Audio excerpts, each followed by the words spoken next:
ومنہم، اور انہی میں سے عبداللہ ابن ابی، یہ عبداللہ بن ابی انہی میں سے ایک ہے۔ پھر والمحصنات، اب دوبارہ سے پیچھے جا کے آپ کو دکھاتا ہوں، آیت نمبر 23 شروع ہوئی تھی، ان الذین یرمون المحصنات،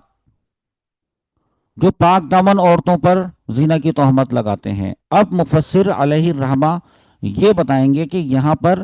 پاک دامن محصنات عورتوں سے کون عورتیں مراد ہیں؟ آئیں دیکھیں، والمحصنات، یعنی اس آیت میں یا ان آیات میں جو محصنات کا لفظ ہے ہونا، یہاں محصنات سے مراد ازواج النبی صلی اللہ علیہ وسلم ہے، نبی صلی اللہ علیہ وسلم کی ازواج مطہرات ہیں۔ اور میں نے شروع میں آپ کو بتایا تھا کہ جس طرح دیگر مفسرین ان آیات کو عموم پر لے کر چلتے ہیں، ہمارے مفسر رہے ہیں کہ یہ خاص یہاں پر مراد محسنات سے مراد وہ ہیں نبی صلی اللہ علیہ وسلم کی ازواج۔ آگے مفسر فرماتے ہیں کہ لم یذکر، ذکر نہیں کیا گیا، فی قذفہن، ان پر تہمت لگانے والوں کا، توبتن، ان کی توبہ کا، لم یذکر فی قذفہن توبتن، لیکن ان پر تہمت لگانے والوں کی توبہ کا ذکر نہیں کیا گیا ہے۔ اچھا، پھر ایک اور بھی آتا ہے احتمال کہ سورۃ التوبہ کے شروع میں، کے آغاز میں جس کا توبہ کا ذکر کیا گیا ہے، تو اس کے بارے میں مفسر علیہ الرحمہ فرماتے ہیں کہ ومن ذکرا فی قذفہن، اور وہ عورتیں جن پر تہمت لگانے والوں کا ذکر کیا گیا ہے، کہاں پر؟ اول سورۃ التوبہ، سورۃ التوبہ کے آغاز میں، غیرہن، وہ ان ازواج مطہرات کے علاوہ ہیں، یعنی اس والی ان آیات میں ازواج مطہرات، اور وہ بھی خاص طور پہ حضرت عائشہ صدیقہ رضی اللہ عنہا مراد ہیں۔ تو یہ تھی آیت 23، 24 اور 25۔ اب اس کے بعد ایک نیا ٹاپک ہوگا اور وہ نیا موضوع ہوگا، سب اسی تناظر میں، اور سب کا سیاق و سباق اسی واقعہ افق سے چل رہا ہے۔ چلیں